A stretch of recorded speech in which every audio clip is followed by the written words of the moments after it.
Buenos días a todos.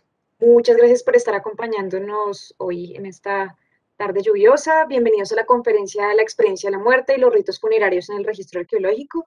Les agradecemos mucho pues, por estar acá. Para quienes no puedan verla en directo, esta actividad está siendo grabada y se publicará en el canal de YouTube de Banrep Cultural para que todas las personas interesadas después puedan verla en diferido. Esta charla la estamos realizando con ocasión de la exposición temporal internacional La sacerdotisa de Chornancap, una mujer con poder en el antiguo Perú. Lastimosamente la exposición ya finalizó, pero los invitamos igual a consultar el catálogo virtual, las conferencias grabadas, los conversatorios grabados en nuestra página web del museo. Esta exposición giró alrededor de algo muy especial, del ajuar funerario de una mujer gobernante de la élite lambayeque en el norte del Perú de los siglos XII y XIII. Hoy, Juan Pablo Espina, arqueólogo, nos hablará sobre el modo en que las sociedades responden a las crisis de la muerte por medio de actos rituales y cómo todas esas actitudes impactan la sociabilidad de los grupos humanos. Para esto va a destacar algunas prácticas funerarias de algunos de los grupos prehispánicos que habitaron el actual territorio colombiano. Entonces les presento primero a nuestro conferencista, Juan Pablo Espina. Él es antropólogo de la Universidad de los Andes, él es magíster y doctor en antropología en la línea de arqueología de esta misma universidad. Su trayectoria de investigación se ha centrado en el estudio de la ritualidad de la muerte de los primeros pobladores del continente americano y ha desarrollado su trabajo de investigación articulando un enfoque antropológico y arqueológico para entender cómo impacta el fenómeno biocultural de la muerte la sociabilidad de los grupos humanos. Para esto, pues, ha realizado excavaciones arqueológicas de tumbas antiguas que están asociadas a grupos prehispánicos tempranos del actual territorio colombiano. Y en estos, pues, ha aplicado un enfoque arqueotanatológico, que ya nos explicará un poco más Juan Pablo qué significa. Y esto le ha permitido, pues, obtener datos nuevos para comprender el rol de la ritualidad de la muerte pues, en nuestra experiencia como humanos. Actualmente es profesor de la Universidad Externada de Colombia en la Facultad de Patrimonio Cultural y también trabaja con el Instituto Colombiano de Antropología, Historia y Cana. Muchas gracias por acompañarnos hoy y adelante, Juan Pablo.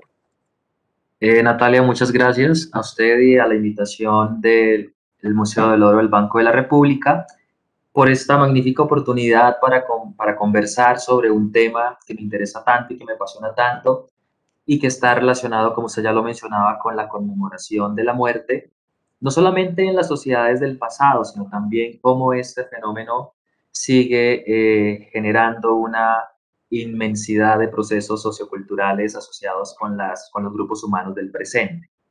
Entonces, el título de esta presentación es La experiencia de la muerte y los ritos funerarios en el registro arqueológico. Mi propósito en esta presentación es centrarme en un fenómeno que es estrictamente biocultural, es decir, excede el reino de lo exclusivamente biológico y que ha desencadenado una serie de innovaciones, de grandes innovaciones tecnológicas, religiosas y culturales a lo largo del recorrido cultural de los humanos. Por supuesto, me estoy refiriendo al fenómeno de la muerte, a un evento trascendental al que comparecen absolutamente todos los seres vivos de manera indelegable y de manera irreemplazable. Entonces, la muerte, quiero, antes de presentar los casos de ritos funerarios, a mí sí me gustaría conversar un poquito sobre lo que es el fenómeno cultural de la muerte, lo que esto implica. Me gustaría que discutiéramos un poco este acto tan importante que ha movido tantas innovaciones, que ha promovido tantas innovaciones en los grupos humanos y discutir un poco sobre la sociabilidad humana, sobre qué impactos tiene la conmemoración de la muerte. Este acto biológico, pero también cultural, que ha estado pues presente desde los inicios del desarrollo cultural de nosotros como seres humanos. Entonces, es un fenómeno universal, pero también es un fenómeno local.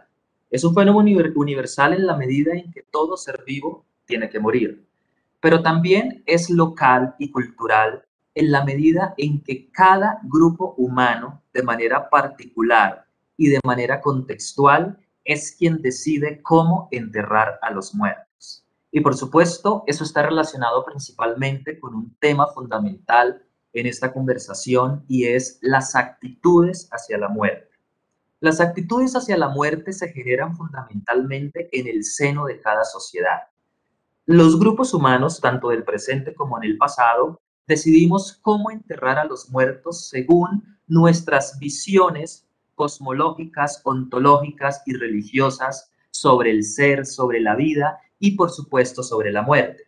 En esta presentación tengo, por ejemplo, en esta diapositiva, en esta parte, un enterramiento de hace, bueno, una ilustración de un enterramiento de hace 78.000 años aproximadamente. Más adelante converso un poco sobre él. A mano derecha, por lo menos, tenemos una tumba egipcia de la dinastía Quinta, es decir, de hace 4.400 años. Aquí más abajito tenemos algo icónico que todo el mundo ha visto en los medios de comunicación, la tumba del gran emperador chino, que fue realizada hace poco más de 2000 años. Y para algo más local y familiar tenemos, por ejemplo, las tumbas megalíticas de San Agustín. Y lo que hace el propósito de estas cuatro fotos aquí es presentar lo variadas que pueden ser las prácticas funerarias hablando estrictamente en el pasado. Son prácticas rituales separadas en el tiempo por miles de años y por miles de kilómetros, pero que se hacen con un único propósito: conmemorar la muerte de uno o varios individuos. Entonces, los seres humanos hemos adoptado una cantidad de prácticas culturales para conmemorar la muerte, entre ellos la inhumación, la cremación, la descarnación, la decapitación, la momificación también. Y esto lo que hace es que haya una inmensa variabilidad. ¿Por qué?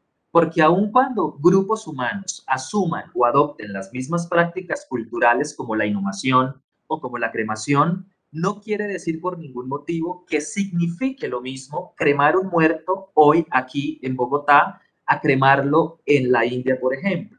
Es el mismo patrón funerario, pero tienen un carácter referencial distinto que se estructura exclusivamente según la visión de la muerte que tenga ese grupo que lo adopta. Lo mismo ocurre con los elementos que se involucran en la parafernalia del ritual, como el fuego, el ocre, los amortajamientos, los saumerios. Aun cuando los cazadores recolectores de Colombia hace 10.000 años hayan adoptado el uso del ocre, así como lo adoptaron en el norte de Europa al mismo periodo del tiempo, los significados pueden variar de una manera trascendental. Entonces, es importante tener en cuenta que aunque se usen los mismos patrones funerarios, los significados pueden variar en tanto que son estructurados en el seno de cada sociedad, son contextuales, son particulares. Lo mismo ocurre en la actualidad. Este ritual del Manene, por ejemplo, en Indonesia, los vivos sacan a sus muertos cada agosto para amortajarlos nuevamente, para realizar ajustes sobre ellos, y es así como coinciden estos patrones, estas personas. Probablemente para nosotros en este lado del mundo occidentalizado esto resulta un poco extravagante, distinto. Claro, porque nuestras ideas sobre la muerte se han estructurado sobre unas bases religiosas mayormente vinculadas al mundo cristiano, que no va muy de la mano con pensar en que tenemos el derecho de ir y sacar un cuerpo y traerlo con los vivos durante unos días para maquillarlo, para darle de comer o para hacer nuevos actos rituales alrededor de este. Dentro de nuestra estructura cosmológica, estas prácticas no tienen cabida, no son aceptadas. Pero para estos grupos, por ejemplo, como en Indonesia, donde ocurre este ritual del Manene, estas prácticas son comunes y son aceptadas y son consensuadas y tienen una eficiencia completa porque son ideas que han sido aceptadas y estructuradas dentro de este mundo cosmológico y por lo tanto ocurre. E ilustro este caso para destacar o para ilustrar la inmensa variabilidad que sigue existiendo en la manera de enterrar a los muertos. Lo mismo ocurre, por ejemplo, dentro del hinduismo, en la sagrada ciudad de Varanasi, donde ir a morir es un gran privilegio para que los cuerpos sean sometidos al fuego y enviados sobre el cauce del río. Entonces, por supuesto que esto tiene una serie como de contradicciones en cuanto a lo higiénico, en cuanto a nuestra propia manera aquí en Occidente de concebir el mundo. Pero dentro de los parámetros culturales y dentro de las actitudes hacia la muerte que tienen los hindúes, esto es completamente aceptable. Y no solamente aceptable, también deseable. A diferencia de estos rituales que pueden parecer extravagantes a nuestro punto de vista, tenemos algo más familiar, como los rituales del mundo cristiano, donde el muerto es sometido a una ceremonia religiosa con un líder espiritual y llevado a un lugar, bien sea para ser cremado en la actualidad o para ser inhumado, pero son cosas más familiares a nosotros y a las que vemos con más tranquilidad porque son más parecidas a los nuestros, aún cuando, por ejemplo, dentro del mundo cristiano exista también una inmensa variabilidad, porque es que el mundo católico conmemora la muerte de una manera completamente distinta al mundo protestante, por ejemplo. Y esto tiene también un fundamento cosmológico, en tanto que el muerto es visto de una manera distinta desde el catolicismo al protestantismo. Así que los ritos funerarios, aún dentro del mundo cristiano, también poseen una inmensa variabilidad. Esto es significativo porque nos sustenta y nos confirma la idea de seguir creyendo que las ideas sobre la muerte son absolutamente particulares. Pero, ¿y desde cuándo enterramos a los muertos? ¿Desde cuándo surge esta gran innovación de decidir darles a los muertos un lugar en el paisaje e inhumarlos o cremarlos, pero hacer una serie de actos rituales para cumplir con estos propósitos? ¿Quién tiene la patente? ¿Quién enterró a los muertos por primera vez? Pues bien, la arqueología y la antropología han realizado una serie de estudios donde se ha podido demostrar que los primeros entierros rituales para personas están asociados únicamente a dos especies de manera clara, Homo sapiens y Homo neanderthalensis, es decir, nosotros y los neandertales que debieron extinguirse hace unos 40.000 años aproximadamente. Parece que la conciencia de la muerte es el precio más alto que tenemos que pagar por tener un cerebro grande. Se ha argumentado que adquirimos conciencia de que todos morimos en cuanto nuestro cerebro adquirió un tamaño mayor en el proceso biocultural de la humanidad.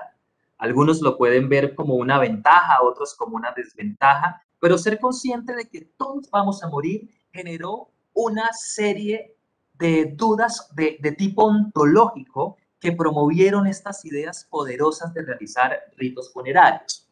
En este mapa, muy actualizado desde hace muy poco, vemos, por ejemplo, los enterramientos humanos más antiguos. Si ustedes se fijan aquí, encima de los huesos hay unas fechas extravagantes de 500.000 años y está asociado a neandertales. Sin embargo, esos depósitos de huesos de este lugar de encima de los huesos no es tan claro el contexto ritual, por lo que no es aceptado que estos depósitos de huesos puedan asociarse a contextos funerarios. Por el contrario, en Israel, en el Monte Carmelo, por ejemplo, en las cuevas de Skulan Kasef, tenemos unos rituales de 130.000 años a 190.000 años, los que han sido considerados hasta la actualidad como los ritos funerarios más antiguos de la especie humana, es decir, asociados a Homo sapiens. Hay otros enterramientos de neandertales también muy tardíos, pero hasta la fecha podríamos decir que los enterramientos rituales más antiguos se localizan en este sitio, en estas cuevas de Israel. Por supuesto, estas evidencias todos los días se van transformando por los nuevos hallazgos. Pero esto, ¿por qué es significativo? Es significativo porque indica que la conciencia de la muerte o la necesidad de enterrar a los muertos surge de manera muy temprano en el proceso evolutivo biocultural de la especie humana. No solamente de nuestra especie Homo sapiens, sino de la especie también ya extinta Homo neanderthalensis. Entonces, este gran problema de descifrar si las acumulaciones de huesos son rituales o no son rituales ha sido de gran disputa, de gran discusión en las disciplinas arqueológicas y antropológicas, y se ha optado por establecer dos categorías distintas, una funeraria y una mortuoria. La funeraria, para esta es donde al parecer sí hay una acumulación de huesos intencional, pero donde no hay claridad sobre la conducta ritual. Y por el contrario, la mortuoria, donde parece que sí podría haber una conducta ritual. Esta ilustración es de uno de los enterramientos del más antiguo de África, de hecho. Salió hace un par de semanas y fue localizado en una cueva en África y data de 78.000 años, pero por supuesto no es tan antiguo como los de 130.000 a 90.000 años detectados para las cuevas en el Monte Carmelo en Israel. Para este caso, tenemos una ilustración de un enterramiento también muy antiguo, de hace 13.000 años, donde se evidencia el uso, por ejemplo, de flores por primera vez para Homo sapiens en un rito funerario. Hay otro enterramiento muy antiguo también, de hace unos 30.000 años, pero asociado a neandertales, donde se asocia como el enterramiento más ritual con uso de flores. Pero entonces, ¿qué pasa en América? Ya vimos que los Homo sapiens y Homo neanderthalensis en Euroasia poseen la patente de los enterramientos más antiguos. En el caso de América, por ejemplo, ustedes pues hemos consensuado desde la antropología también y la arqueología que la especie humana no evolucionó en el continente americano. Los primeros humanos que llegaron a este continente ya tenían su anatomía moderna, es decir, son Homo sapiens, y cuando ocurre este proceso de migración por el cual llega la especie humana a este continente, entonces parece que son personas ya con ideas bastante estructuradas y complejas sobre cómo enterrar a los muertos. Lamentablemente, no lamentablemente, sino ocurre así, porque por las calidades de los suelos, la preservación de los restos humanos del continente americano para poder hablar sobre enterramientos muy antiguos se restringen a estas fechas que les estoy mostrando en pantalla. Lo más antiguo puede ser 13.721 años, esto es en México, en Tulum, en la península de Yucatán, y que son fechas aún por esclarecer porque los contextos no son tan claros. Sin embargo, las fechas más antiguas de enterramientos humanos en América sí se restringen a los inicios del Holoceno, que están entre estas fechas, entre este rango de fechas que les estoy mostrando en pantalla, de 13.000 y 10.000 años de antigüedad, como en este complejo de cuevas sumergidas en la península de Yucatán. Esta es la famosa Mujer de las Palmas, también en esos cenotes, esas cuevas sumergidas de México, en Tulum, y esta mujer pues tiene una fecha confiable que la localiza cerca del 12.000 antes del presente. Si bajamos un poco hacia el sur, en Brasil, por ejemplo, también tenemos enterramientos humanos con clarísimas señas de una conducta ritual en esta región de Lago Santa, al sureste de Brasil, en el sitio de Lapado Santo. Esto también es de este lugar y es un enterramiento secundario de cerca de 9.500 años, lo cual también lo sitúa cerca del Holoceno temprano. En América no tenemos restos o registros de ritos funerarios más antiguos a este periodo. Estas momias en Chile son impresionantes y son las momias más antiguas del planeta. Fueron realizadas hace aproximadamente 7.000 años y nos habla de otra manera de ritualizar la muerte, de otra manera de enfrentarse a las crisis que emergen de la muerte. Estas momias son impresionantes y eran envueltas en esteras o también en pieles de camélidos y hay varios tipos. Lástima que no podamos detenernos en esto, pero es un gran trabajo el que se ha hecho con la recuperación de aproximadamente 208 momias en el norte de Chile, en el desierto de Acatama. Estas son algunas momias.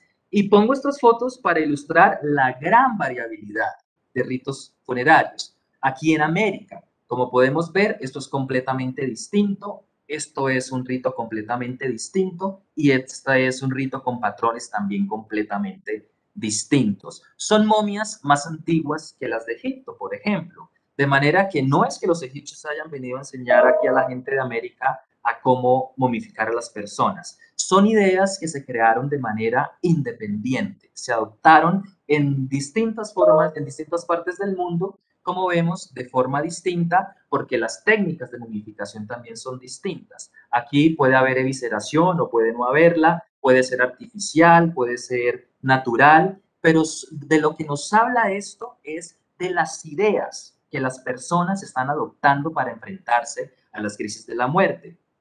En el caso de esta famosa momia que hace parte del Museo del Oro, por ejemplo, también la técnica para este proceso de momificación es distinto al que fue usado, por ejemplo, en las de Acatama. Y si estudiamos esta momia en detalle, pues sí, prestamos atención a la información conocida sobre los estudios antropológicos y arqueológicos, también vemos una gran variedad en cuanto a los patrones culturales que se adoptaron para ejecutar este proceso de momificación. Entonces, las momias que se hacían, que se elaboraban en el territorio actual colombiano, aun cuando aparentemente consistan en el mismo patrón, en la misma técnica, hay una serie de variaciones que las hace completamente distintas y que por supuesto nos está hablando sobre qué tenía que hacer la gente para enterrar a sus muertos, sobre cómo cumplir con un ritual de la forma adecuada.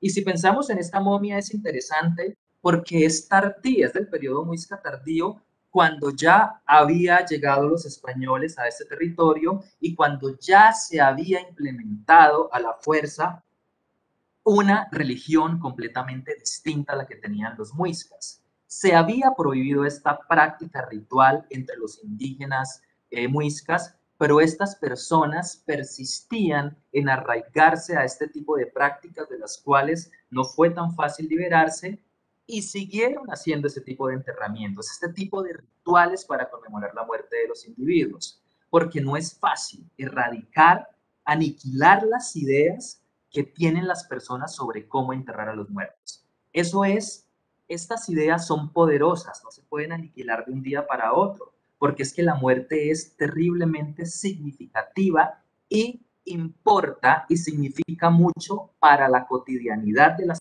personas, para entender cómo deben enfrentarse al mundo. Una sociedad que no sepa cómo enfrentarse a la muerte o qué hacer por los muertos es una sociedad de la que no tenemos noticias en el registro arqueológico. Aunque pueda haber excepciones, todas las sociedades humanas de las que tenemos noticias han adoptado prácticas culturales para enterrar a los muertos.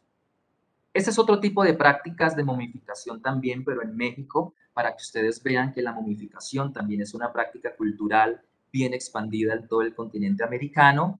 Ese es otro tipo de enterramiento de los famosos amantes de Zumpa en Ecuador, en Santa Elena. Y bueno, esta tumba también es bastante difundida, conocida popularmente como el Señor de Zipán, del siglo III después de Cristo, y es una tumba que habla de unas prácticas funerarias impresionantes, de unas ideas sobre la muerte bastante complejas y particulares que se diferencian de casi todo lo demás. Y muy cerca de ahí, casi que en el mismo territorio geográfico, en la costa norte de Perú, se encuentra, por ejemplo, la tumba de la sacerdotisa de Chornancap, motivo por el cual esta conferencia está teniendo lugar. Entonces, esta tumba también es otra manera de ilustrar una manera distinta, diversa de enterrar a los muertos. Su ajuar funerario, el cual estuvo exhibido en el Museo del Oro durante un tiempo este año, es un escenario perfecto para pensar en por qué los vivos deciden hacer las cosas que hacen por los muertos. Aun cuando hay una serie de patrones obligatorios por cumplir, hay una serie de matices que le dan una particularidad a cada tumba. Y en esos matices podemos ver la voluntad de los vivos por hacer algo por los muertos. Aun cuando sé que tengo que enterrarlo o que inhumarlo, que cremarlo, también los vivos hacen algo de más, como por ejemplo depositar este tipo de ajuares funerarios. Los ajuares funerarios son por sí mismo un tema de discusión apasionante que nos habla sobre la voluntad de los vivos de actuar, sobre esa agencia que tienen los participantes de un ritual para expresar una serie de emociones hacia la persona que muere. En esta primera parte, entonces, expuse una serie de ritos funerarios para destacar la variabilidad, es decir, lo distintos que pueden ser los ritos funerarios en el presente, en el pasado, en un lugar y en otro. Pero ¿por qué hacemos ritos funerarios? ¿Por qué desde hace casi 150.000 años los seres humanos adoptaron ideas para resolver este problema de la muerte. Desde la antropología y la arqueología hemos planteado una serie de discusiones para abordar la muerte como crisis. Y desde dos perspectivas fundamentales. Hemos planteado que la muerte es crisis y que hay dos fundamentales. La crisis que proviene de la dimensión social y una crisis que proviene de una dimensión física. Cuando hablo de la dimensión social me refiero a esa crisis que emerge en el grupo humano donde muere la persona por la pérdida de ese ser social. Es decir, todo lo que genera preguntarse ¿y a dónde van los muertos? ¿Y qué hago ahora con el vacío que queda de esta persona? Esos vacíos se tienen que negociar, se tienen que delegar o se aniquilan a la larga. Pero siempre los vivos tienen que resolver estas crisis que emergen cuando muere una persona. Y hemos presumido desde la antropología y la arqueología algunas corrientes teóricas que estas preguntas o esta crisis de tipo social fue uno de los motores que desencadenó la poderosa idea de realizar ritos funerarios. Pero también tenemos otra crisis, que es la física. ¿Por qué? Porque surge un cadáver. ¿Y qué es un cadáver? Es un cuerpo en un estado dramático e irreversible con el que hay que hacer algo. O inhumarlo, o cremarlo, o dejarlo para que las bestias lo devoren, pero hay que hacer algo por el cadáver, por ese producto físico del fenómeno de la muerte. Así que estas dos crisis se ha planteado, pues hemos planteado algunos investigadores, fueron motores fundamentales para subsanar esa necesidad de promover ritos funerarios. Entonces, dentro de la crisis social se debe negociar el rol del muerto en el mundo de los vivos y por lo tanto delegarle un nuevo lugar en el paisaje. Y esta crisis de tipo ontológico se resuelve estrictamente a partir de las ideas que se estructuran de forma particular sobre el ser, la vida y la muerte. Estas ideas provienen desde las ideas religiosas, desde esos principios religiosos o cosmológicos que se estructuran en el seno de la sociedad. Pero no solamente desde ahí, también desde cómo entendemos los lugares, cómo entendemos el paisaje donde está inmerso ese grupo humano. Así que para subsanar con este tipo de problema o con esta particularidad, emerge durante este proceso biocultural de la evolución la poderosa idea de un después de la muerte o un afterlife, como se conoce en la literatura arqueológica en inglés. Y es un después de la muerte o un después que supone entonces también un antes, por supuesto, cuando el individuo está vivo y después, pues cuando el individuo muere. Y esto no es ajeno a nosotros, porque desde la cosmología cristiana, por ejemplo, tenemos esta idea bien estructurada. Las personas mueren y para algunos cristianos el difunto o la esencia de este difunto va al cielo inmediatamente o a un lugar intermedio conocido como purgatorio o como limbo para los niños. Para los protestantes el muerto se mantiene en un estado de espera, que ya vamos a ver cómo denominamos, mientras vuelve el Cristo para dar la orden de resucitar a estos muertos y juzgarlos. Así que esta idea de un después de la muerte no es una idea exclusiva del cristianismo, ni mucho menos. Los grupos humanos de los que tenemos noticias y de los que hemos nosotros recuperado vestigios arqueológicos nos hablan de estas concepciones sobre la muerte de un después. Lo que es imposible para nosotros los antropólogos y los arqueólogos es establecer cuál después, a dónde van, cómo van. Esa información ya es inaccesible para nosotros. Pero lo que sí podemos ver es que los ritos funerarios han operado para resolver esta crisis del después de la muerte. Para eso, la arqueología y la antropología ha adoptado una idea bastante innovadora conocida como los ritos de paso, que son ritos tripartitos organizados de la siguiente manera: una fase de separación, una fase de liminalidad y una fase de agregación. En esa fase de liminalidad se encuentra el cadáver. Es cuando ocurre el rito funerario y es lo que se hace para sacar al muerto de ese estado de liminalidad y pueda ir a un estado de agregación, a un lugar nuevo, con un rol nuevo. Las sociedades indígenas, las sociedades occidentalizadas y cualquier tipo de sociedad puede coincidir la muerte de esta manera y los ritos funerarios pueden operar eficientemente de este modo. Lo que hace un rito funerario es sacar al cadáver de ese estado ambiguo o a ese muerto, sacarlo de ese estado y promoverlo a un estado distinto. Ese estado de liminalidad puede durar un montón, como en el caso de los muertos del mundo protestante. Cuando alguien se muere, se queda muerto hasta la segunda venida del Mesías. En el mundo católico, el muerto se va a un purgatorio mientras los vivos o los dolientes hacen 9 noches de duelo y de rezos para sacarlo de ese lugar de purgatorio que no es más que un lugar liminal. Es donde se encuentra el cuerpo o esa persona que muere para ser agregado o llevado a un estado distinto. La profesora Kristeva propone una idea magnífica sobre ese estado liminal donde el cadáver no es objeto ni es sujeto, sino que lo denomina como abjeto, porque es un estado ambiguo del que tiene que salir por medio de un rito funerario. Un cadáver o un muerto que no se ritualiza adecuadamente y al cual no se le soluciona su estado liminal es un rito funerario incompleto que genera zozobra entre los vivos porque no se hace lo que se debe por el muerto. Entonces, los ritos funerarios operan en ese sentido. Dan tranquilidad a los vivos porque están haciendo lo que tienen que hacer por los muertos para sacarlo de ese estado liminal, bien sea por medio de un rito funerario o bien sea por cualquier otra práctica cultural que se adopte para conmemorar la muerte. Entonces, el problema del cadáver es que es un cuerpo sin vida que ya no depende de sí mismo. Ahora los vivos tienen que hacer algo por él. Representa a una persona, pero ya no es más esa persona.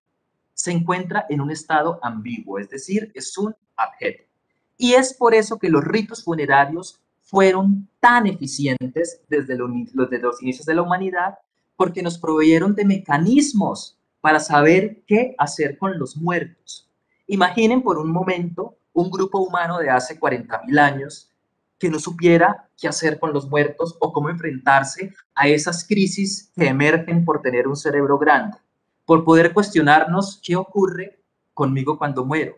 Una araña, por ejemplo, hasta donde sabemos, no tiene la posibilidad de realizar este tipo de abstracciones. Parece que no sabe que tiene que hacer un rito funerario por las otras arañas cuando mueran. Pero los seres humanos, al poseer una capacidad cerebral tan grande de 1.350 centímetros cúbicos aproximadamente, podemos hacer este tipo de abstracciones. Y es en ese momento traumático cuando nos damos cuenta de que todos morimos, en que decidimos adoptar prácticas culturales eficientes para resolver ese problema ontológico y resolver qué pasa cuando yo muero, qué debo hacer por mis muertos, pero también qué debo hacer con el cadáver, porque un cadáver puede convertirse en un problema, aun cuando los olores y la putrefacción sea cultural y sea contextual, los seres humanos deben resolver el problema del cadáver. Y los ritos funerarios resuelven eso de una manera paralela, la crisis ontológica, pero también la crisis física. Entonces, ¿qué es un rito funerario? Es un conjunto de acciones prácticas que adquieren un carácter solemne al ser articuladas entre sí para conmemorar la muerte de un ser social. Un contexto funerario, para que lo tengamos claro, lo que encontramos los arqueólogos en los contextos funerarios no son más que una fotografía de un momento del rito. Es como si alguien tomara una fotografía durante la ceremonia mortuoria de un muerto en la actualidad. Lo que tenemos que hacer los arqueólogos es tratar de descifrar qué ocurrió antes y qué ocurrió después de esa fotografía. Y es por eso que en la actualidad seguimos métodos como la arqueotanatología de la que mencionaba Natalia al inicio de esta reunión, y es precisamente eso, un marco metodológico y conceptual que me permite tratar de reconstruir la cadena operatoria del rito funerario, tratar de entender qué ocurrió antes y qué ocurrió después. Entonces, después de entender, de ver la variabilidad mortuoria y de conocer por qué hacemos ritos funerarios, vamos a ver algunos ejemplos de los ritos funerarios que han hecho los antiguos pobladores en el actual territorio colombiano. Entonces, conocemos que en un buen número de casos, los antiguos indígenas prehispánicos de ese territorio convivían con los muertos, no en todos los casos, pero en una gran mayoría, sobre todo en las sociedades más tempranas, hay una tendencia a convivir con los muertos, a enterrarlos en las inmediaciones de las áreas domésticas. Tenemos enterramientos individuales, dobles, triples, colectivos, primarios, secundarios y de episodios múltiples. Un entierro primario es aquel donde todo el proceso de descomposición de un muerto ocurre en una única tumba. Un entierro secundario es aquel donde los vivos exhuman el cadáver en cualquier estado de esqueletonización y trasladan esos huesos a otro lugar, como lo que hacemos en la actualidad en el mundo moderno. Vamos después de 5 años, sacamos los huesos y los ponemos en otra parte. Eso es un enterramiento secundario. Pero también tenemos enterramientos de episodios múltiples, que consisten en ir, revisitar una tumba, abrirla, sacar huesos de ese muerto que está ahí, o meterle nuevos huesos, o realizar nuevos actos, pero tiene que haber una manipulación posdeposicional de la tumba. Esos son los tipos de enterramientos que hemos detectado que se hacían en la antigüedad. Entonces, ¿qué hacían los vivos por los muertos hace 10.000 o 9.000 años, que son las evidencias de los primeros pobladores en el actual territorio colombiano? Voy a mostrar algunos ejemplos rápidamente, por ejemplo, de la sabana de Bogotá. Este es un enterramiento de episodios múltiples porque si ustedes alcanzan a ver, en esta parte vemos que no hay cráneo, neurocráneo. El análisis arqueotanatológico nos permitió conocer que esta tumba, aunque se trata de un enterramiento primario porque el cuerpo se descompuso ahí, hace aproximadamente 7.500 años los dolientes de esta persona fueron y con sumo cuidado excavaron la parte superior de la tumba y sacaron la cabeza. ¿Para qué la sacaron? Para depositarla como ofrenda a otro muerto. ¿Y por qué hacían eso? Eso para nosotros es imposible. El punto de partida en estas investigaciones tan antiguas no es el significado, porque ya no podemos acceder a él. Aquí lo que estamos viendo es lo que la gente hacía por los muertos. Y eso en consecuencia, por supuesto, nos habla de las actitudes hacia la muerte. Entonces, cuando le sacan la cabeza, hacen un ritual nuevo, queman unas plantas aquí y vuelven y cubren la tumba y se van. Pero más adelante, hace unos 5.000 años, vemos un ejemplo de un entierro primario, donde esta persona, que es una mujer de unos 40 años, fue depositada de una manera particular. Esta es una reconstrucción de esta tumba, reconstrucción que pudo hacerse gracias a un estudio arqueotanatológico. Una particularidad, por ejemplo, de los primeros pobladores, los más antiguos, es que no les interesaba hacer enterramientos secundarios. Ellos hacían sus enterramientos de manera primaria únicamente. Más adelante, hace 5.000 años, persisten ambas ideas, enterramientos primarios como este, pero enterramientos también secundarios como este. Ese es un enterramiento impactante porque esta persona murió y tiempo después los vivos fueron y sacaron sus huesos y los depositaron en esta tumba distinta. ¿Qué hicieron? Pusieron el cráneo, le desarticularon la mandíbula y se la pusieron en la parte de atrás. Es decir, subvirtieron por completo la anatomía humana e hicieron una cosa completamente distinta.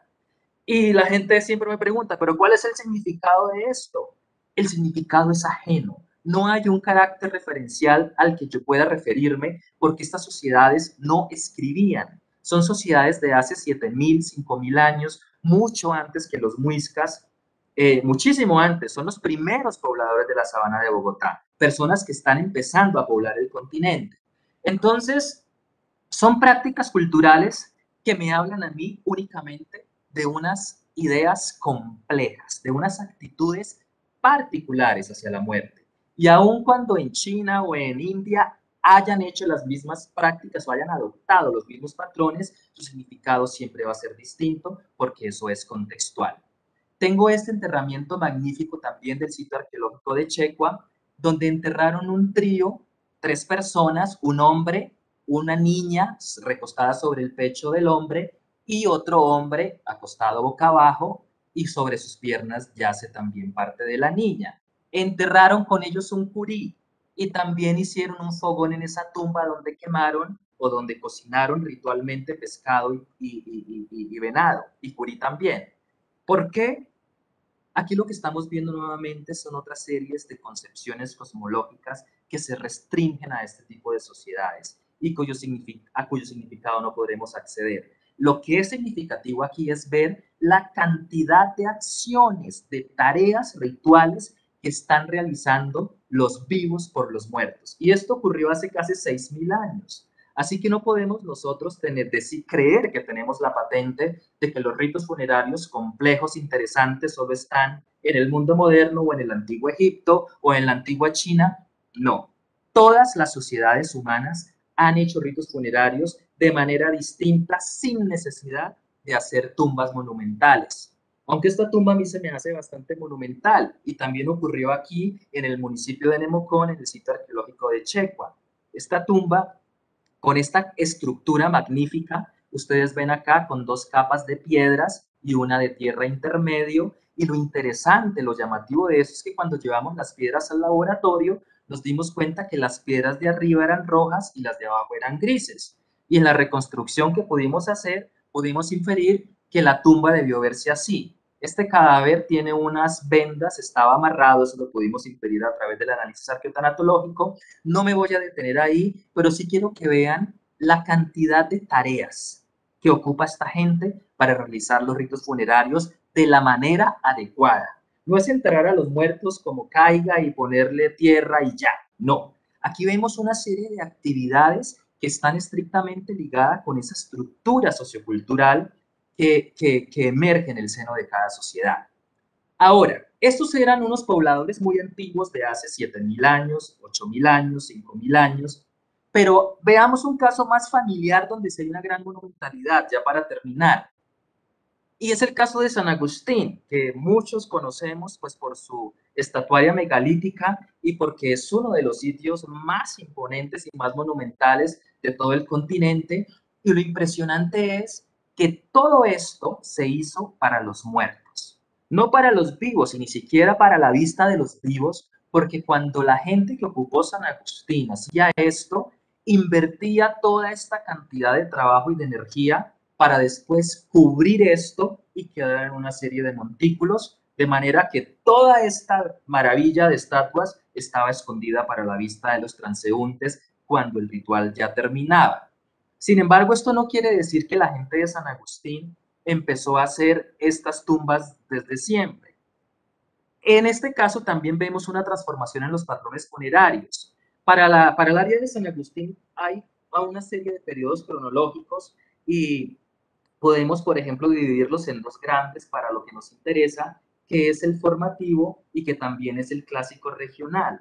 Durante el periodo formativo, las tumbas eran completamente distintas, es decir, hace unos 1.000 años, antes de hace 1.000 años, pongámosle poco después del año cero de nuestra era, las tumbas eran completamente distintas porque eran unas tumbas de pozo con cámara lateral. Sin embargo, después, las tumbas durante el periodo clásico regional, estas tumbas se transforman por completo y empiezan a utilizarse esta serie de canceles que van acompañados por unas estatuas como las mostraba en la página anterior. Entonces, durante el periodo formativo cerca del 1000 antes de Cristo, estas tumbas se realizaban de una manera completamente distinta, pero ya después, durante el periodo clásico regional, del 1 al 900 después de Cristo, se adoptan unas prácticas completamente distintas.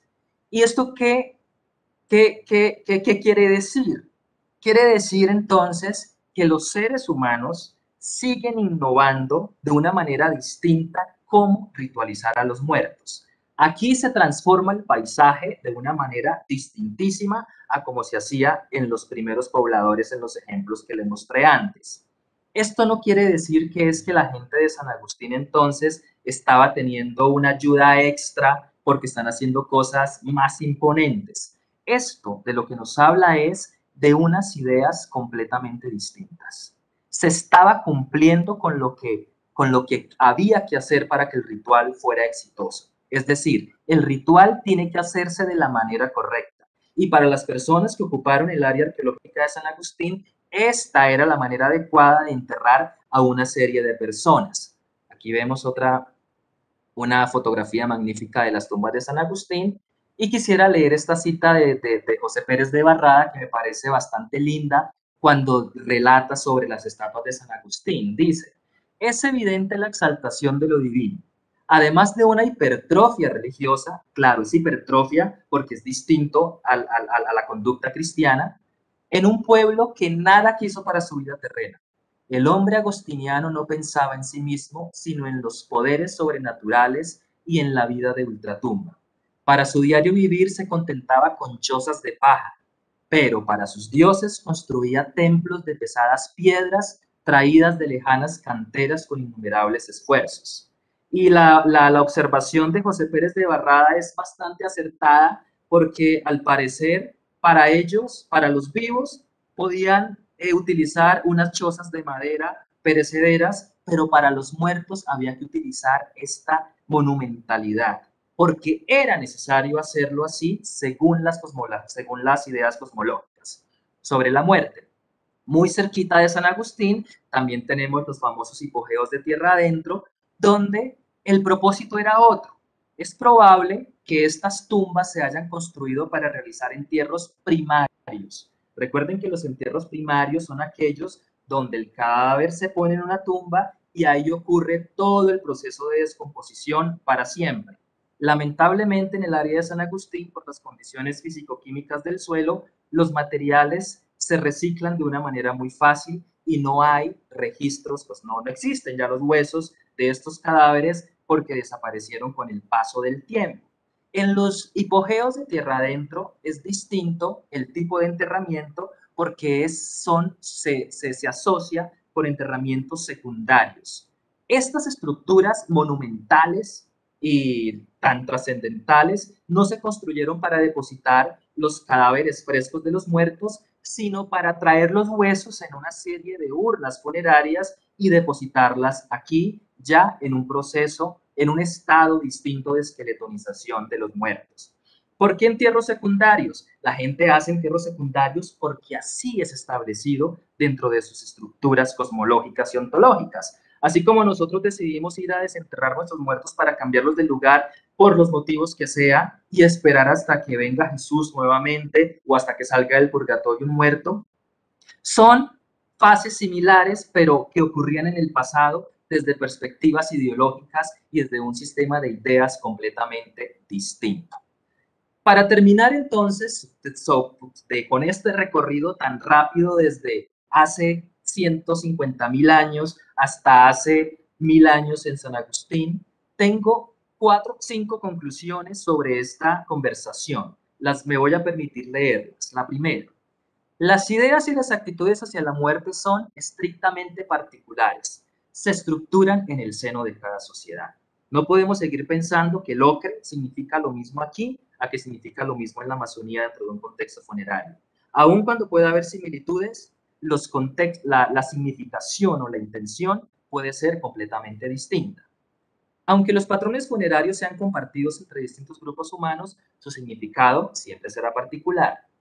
Esa particularidad genera una amplia variabilidad en la forma de ritualizar a los muertos.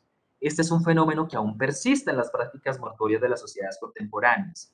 Ya vimos lo variado que puede ser un rito funerario en la ciudad de Varanasi, o lo que puede ser un rito funerario en el mundo musulmán, o lo que puede ser un rito funerario, por ejemplo, entre los parsis, que son tan distintos. Los parsis, por ejemplo, ponen a sus muertos en unas torres grandes que llaman las torres del silencio y ahí ponen sus cadáveres para que los cuervos vengan y se los coman. No quieren nada de esos cadáveres, no porque no signifiquen nada para los vivos, sino porque están devolviendo al mundo natural el cuerpo y se lo dan para que las aves carroñeras los coman. Eso para nuestro contexto actual, contemporáneo, sería extravagante, inconcebible, pero es un buen ejemplo para ilustrar lo variada y los distintos que son las prácticas funerarias aún en la actualidad. Los patrones funerarios no son estáticos, por supuesto que no, se adoptan, se abandonan y otros persisten en el tiempo. Lo vimos con el ejemplo de los pobladores antiguos, que primero hacían entierros primarios, pero ya luego también hacían secundarios. En las estructuras funerarias también lo vimos, y también lo vimos en San Agustín, donde durante el periodo formativo la gente no estaba interesada en hacer esas estructuras monumentales de piedra, pero después adoptaron esas ideas de hacer esas estatuas megalíticas. Y lo más interesante es que después del 900 después de Cristo, la gente no le interesó más hacer ese tipo de estatuas. Por algún motivo, porque las ideas sobre la muerte cambiaron, abandonaron esas ideas. Y finalmente, los ritos funerarios operan como mecanismos activos y estratégicos para resolver las crisis que emergen cuando una persona muere. Un rito de la muerte es el último rito de paso en el sentido estricto de su voz, porque alguien se separa del mundo de los vivos, atraviesa un mundo, un estado liminal, en un estado ambiguo o de cadáver, y es agregado después de que el rito funerario termina. Eso era todo lo que tenía para contarles. Muchísimas gracias.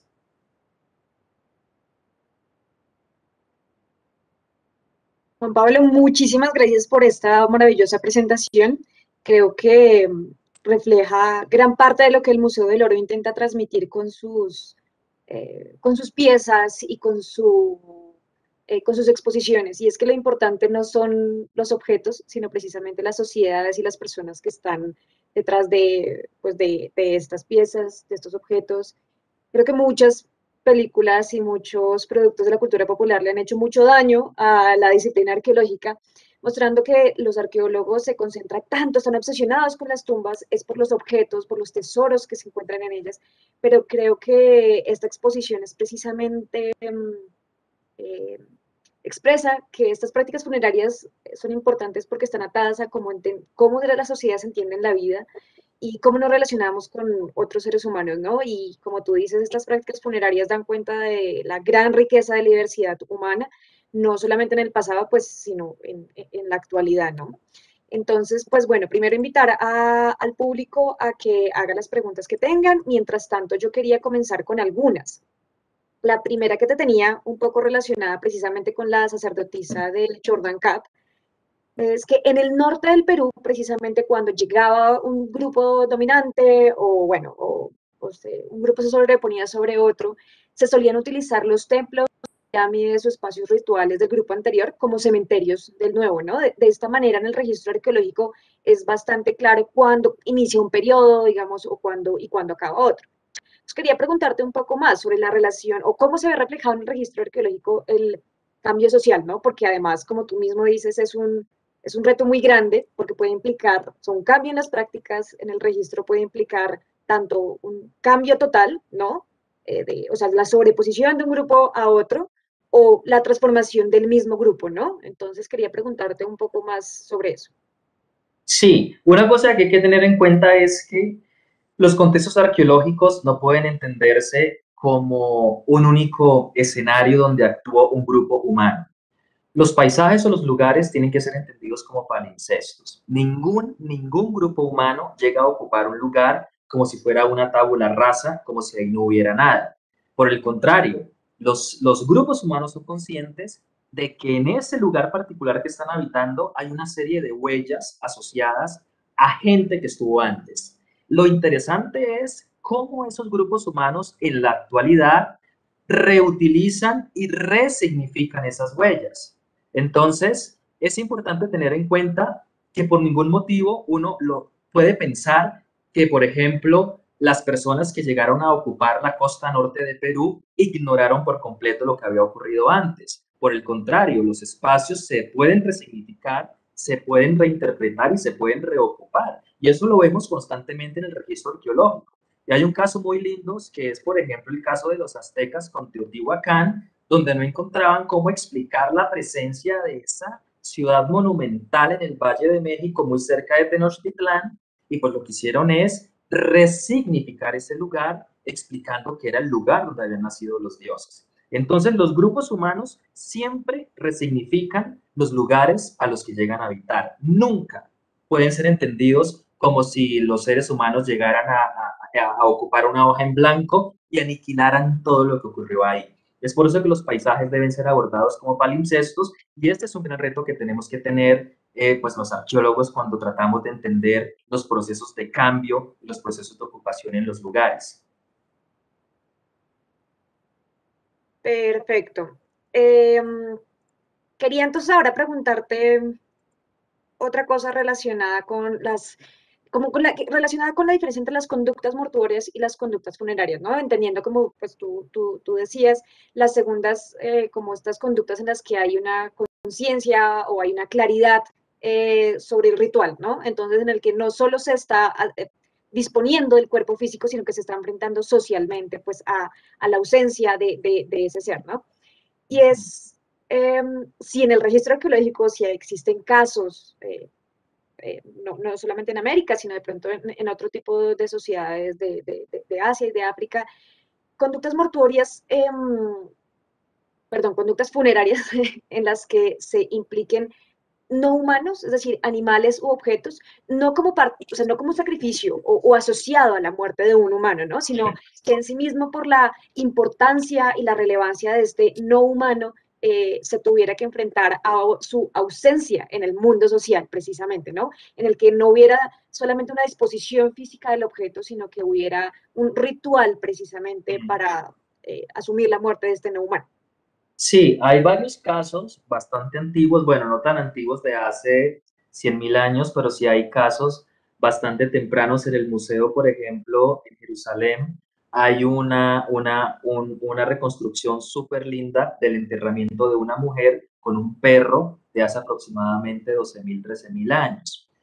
Es muy difícil decir con categoría que el perro lo enterraron porque murió con la mujer o que lo mataron para enterrarlo con la mujer o que murieron al tiempo, pero lo que sí podemos ver es una intención de agrupar a dos individuos que nosotros en la actualidad separamos como humano y no humano, ¿verdad? Pero bien entendemos que son categorías que hemos estructurado nosotros desde nuestra propia visión del mundo. Para muchas sociedades no occidentalizadas, lo humano no difiere en gran medida de lo que nosotros consideramos como lo no humano, es decir, los animales y los seres humanos, las personas, podrían compartir esencias que los hacen parte del mismo reino. Pero entonces, en el registro arqueológico, sí, definitivamente, sí hemos hallado contextos rituales de enterramientos para animales, o sea, conducta ritual asociado a lo que nosotros definimos como animales, no solamente en el viejo mundo. Aquí en América, en el sitio de Aguazuque, por ejemplo, pues que no es un sitio tan antiguo, pero sí de hace 5.000 a 2.500 años, encontramos bueno, esto lo excavó el profesor Gonzalo Correal y en estudios recientes también la doctora Catalina Zorro lo confirmó. Se trataba de unos enterramientos, por ejemplo, de una guacamaya, de un loro, una tortuga y un cuzumbo, creo.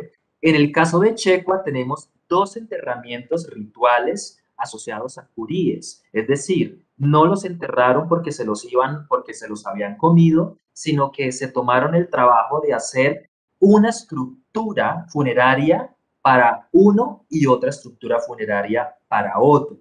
Entonces, por supuesto que los animales sí están involucrados también dentro de las prácticas funerarias de los seres humanos desde hace bastante.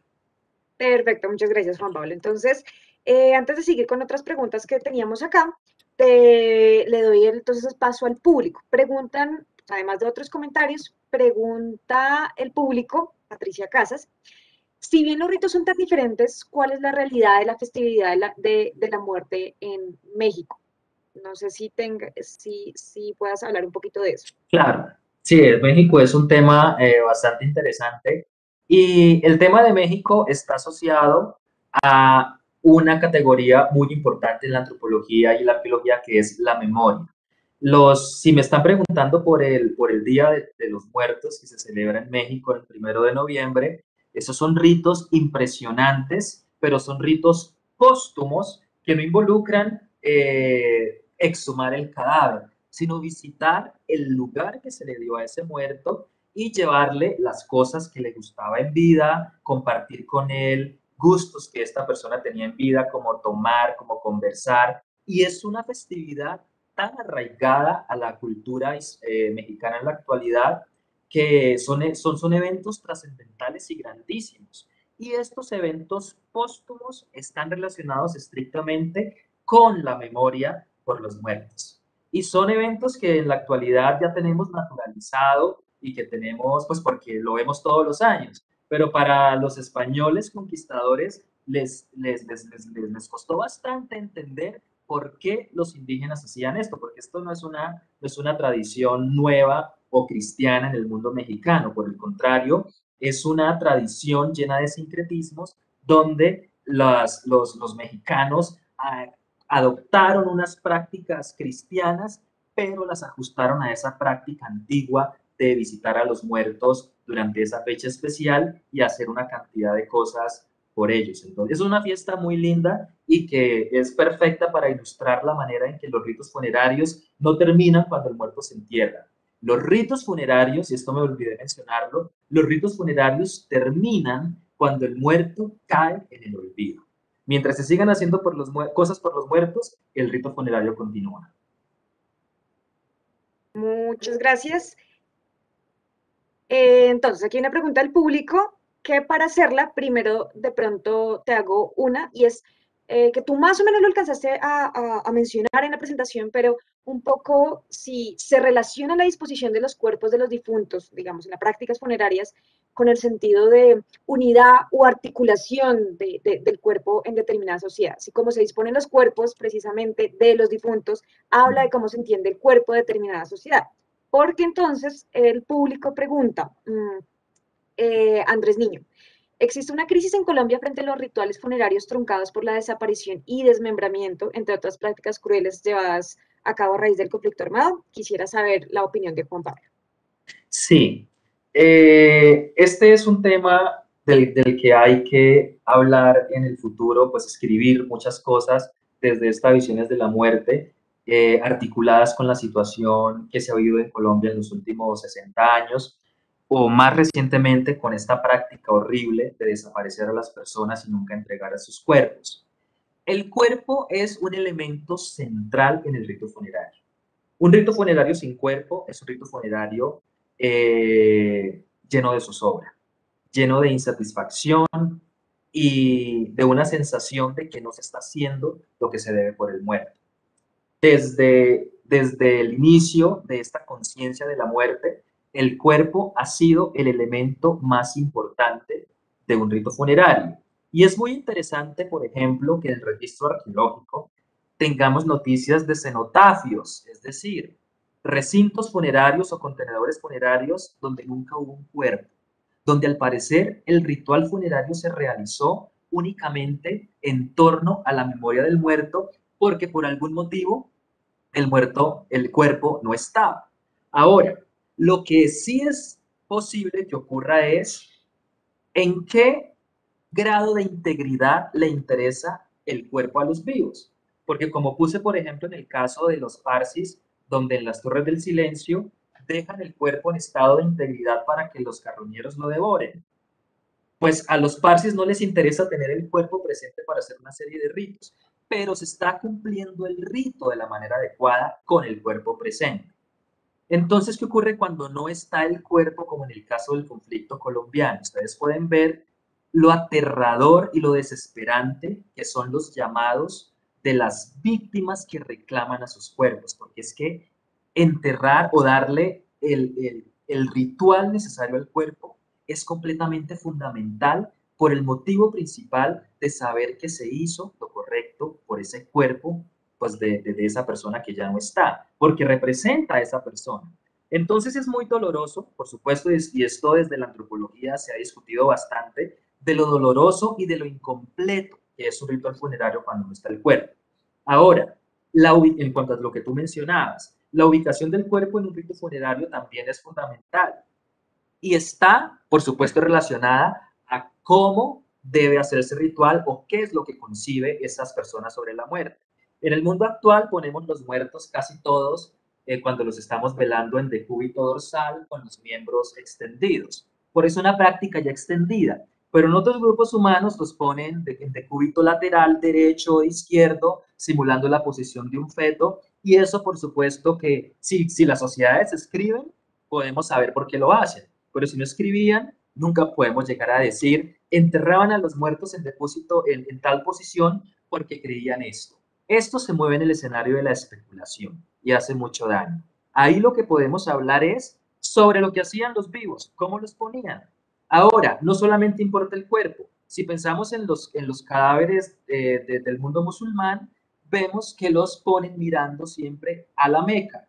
O sea, que también importa cómo se conciben los lugares, cómo se conciben los paisajes. No es solamente el cuerpo por el cuerpo, sino qué opinión o qué idea tengo yo dentro de mis sistemas cosmológicos sobre el cuerpo y también sobre cómo concibo el paisaje.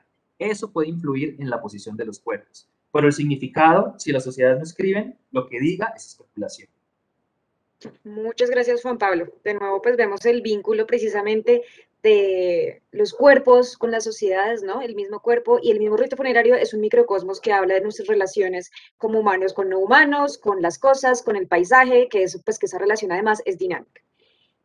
Tengo muchísimas felicitaciones aquí en Facebook, pues para el conferencista. Todos están muy agradecidos, no solamente por la conferencia, sino por las respuestas. También muchos saludes, que muchas gracias, que un privilegio. Hay una de las personas en el público que pregunta sobre los ritos funerarios de las comunidades indígenas del suroccidente colombiano, o sea, de los hipogeos de Tierra Adentro y San Agustín.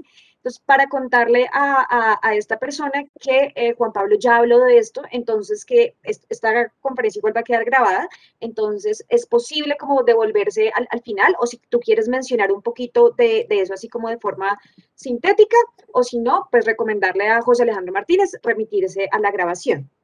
Y un comentario que hace precisamente alguien del público relacionado con eso, y es que dice que el espacio que se dispone para los cadáveres también se ha visto reducido con el crecimiento de las sociedades.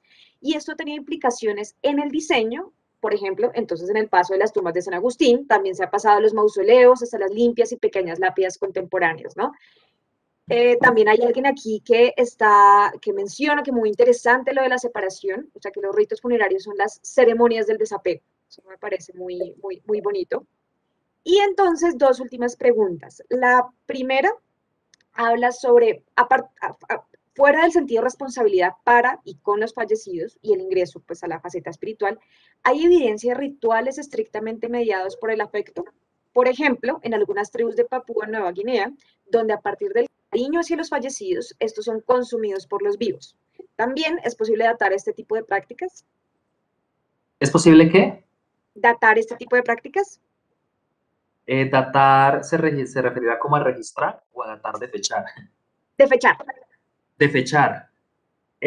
Ok, sí. Como yo mencionaba, yo conozco varios ritos funerarios del mundo actual porque tengo a cargo un curso en la universidad donde hablo sobre la experiencia sociocultural de la muerte y donde tratamos de entender lo distinto que pueden ser los ritos funerarios.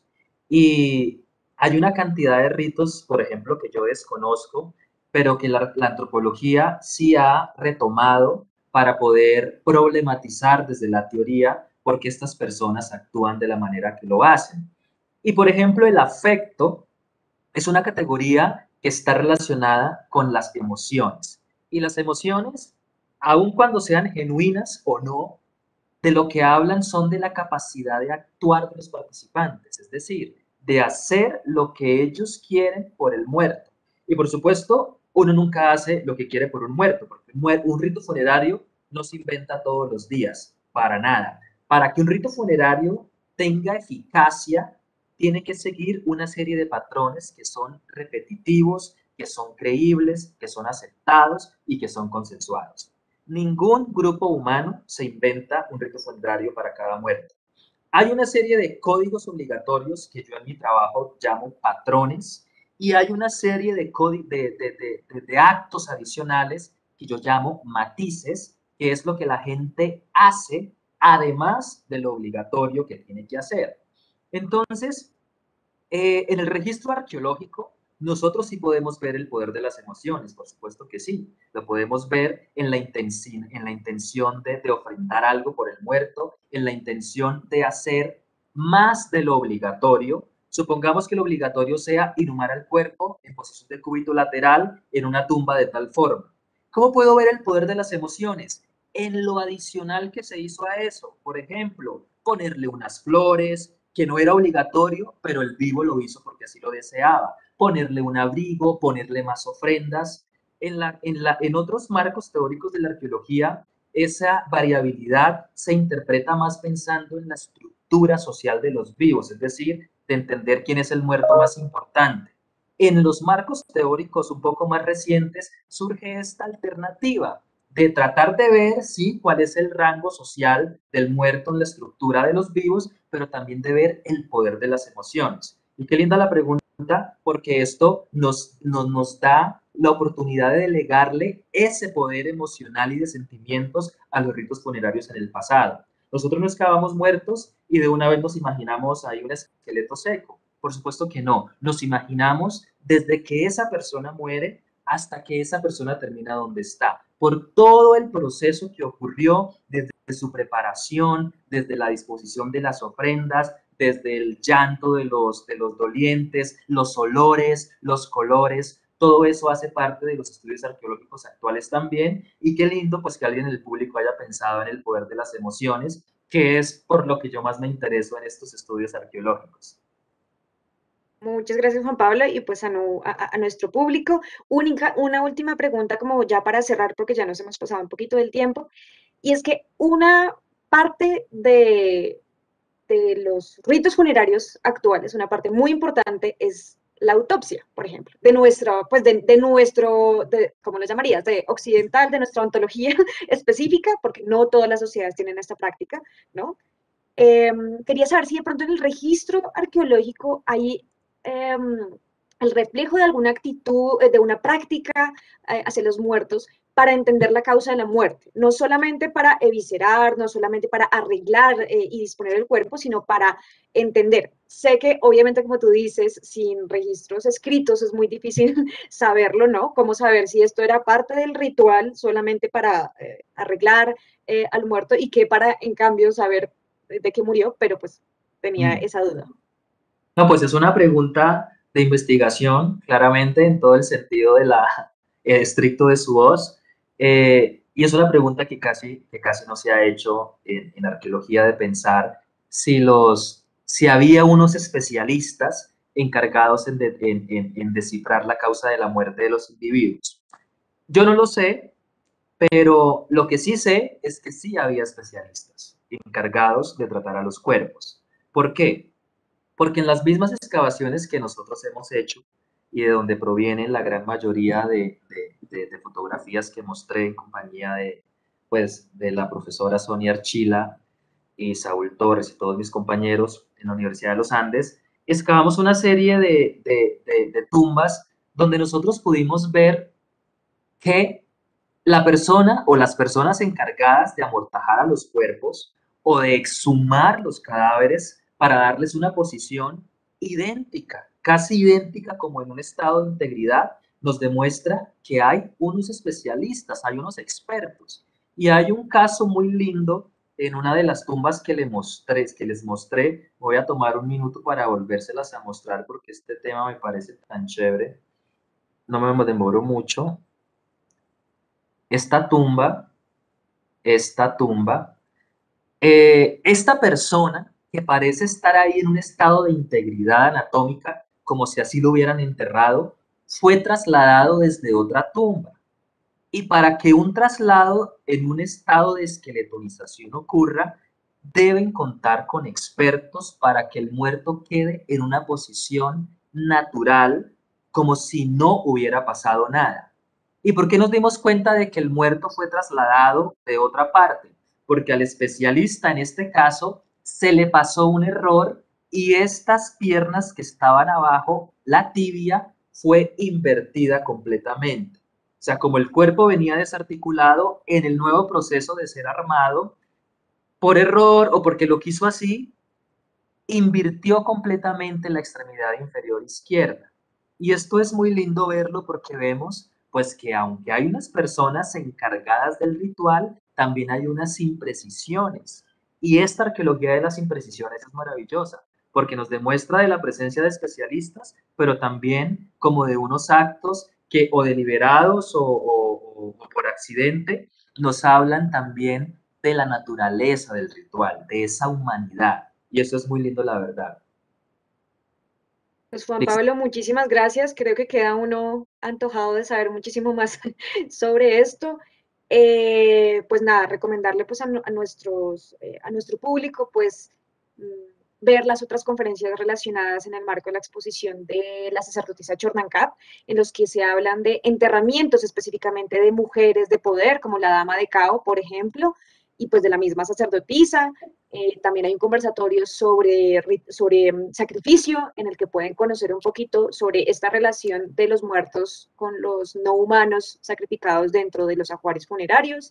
Y nada, agradecerle entonces a Juan Pablo y a todo nuestro público, entonces para que sigan pendiente de nuestra programación cultural. Muchas gracias y buena tarde.